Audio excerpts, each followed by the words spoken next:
Matthew chapter 9. And he entered into a ship and passed over, and came into his own city. And behold, they brought to him a man sick of the palsy, lying on a bed. And Jesus, seeing their faith, said unto the sick of the palsy, Son, be of good cheer, thy sins be forgiven thee. And behold, certain of the scribes said within themselves, This man blasphemeth. And Jesus, knowing their thoughts, said, Wherefore think ye evil in your hearts?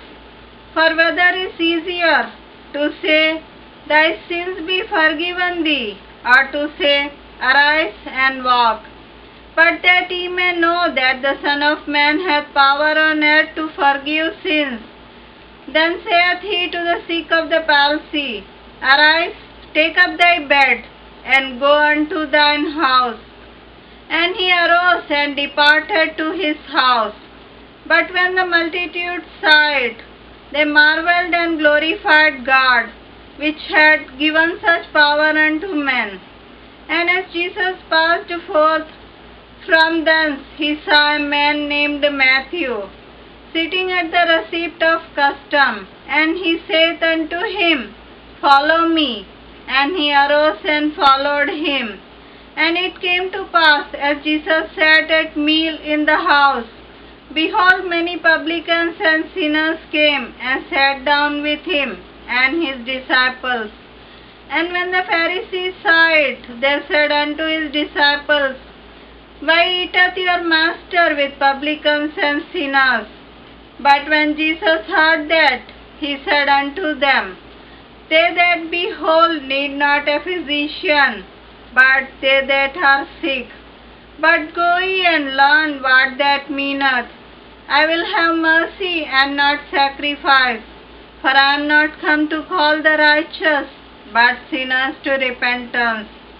Then came to him the disciples of John, saying, Why do we and the Pharisees fast oft, but thy disciples fast not?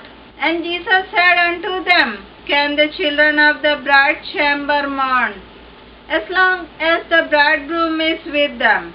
But the days will come, when the bridegroom shall be taken from them, and then shall they fast. No man putteth a piece of new cloth unto an old garment, for that which is put in to fill it up taketh from the garment, and the rent is made worse. Neither do men put new wine into old bottles, else the bottles break, and the wine runneth out, and the bottles perish. But they put new wine into new bottles, and both are preserved. While he spake these things unto them, behold, there came a certain ruler, and worshipped him, saying, My daughter is even now dead, but come and lay thy hands upon her, and she shall live.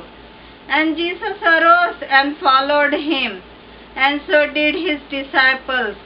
And behold, a woman which was diseased with an issue of blood 12 years, came behind him and touched the hem of his garment. For she said within herself, If I may but touch his garment, I shall be whole.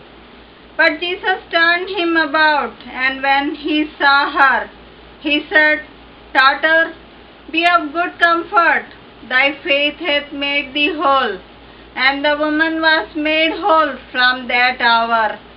And when Jesus came into the ruler's house, and saw the minstrels and the people making a noise, he said unto them, Give place, for the maid is not dead, but sleepeth.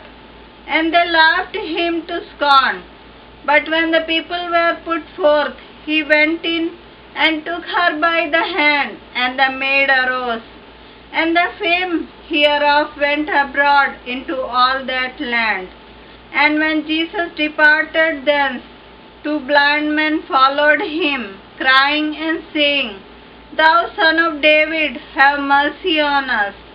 And when he was come into the house, the blind men came to him, and Jesus saith unto them, Believe ye that I am able to do this? They said unto him, Yea, Lord. Then touched he their eyes, saying, According to your faith be it unto you. And their eyes were opened. And Jesus straitly charged them, saying, See that no man know it.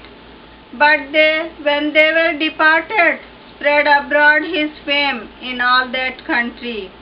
As they went out, behold, they brought to him a dumb man possessed with a devil. And when the devil was cast out, the dumb spake. And the multitudes marveled, saying, It was never so seen in Israel. But the Pharisees said, He casteth out devils through the prince of the devils.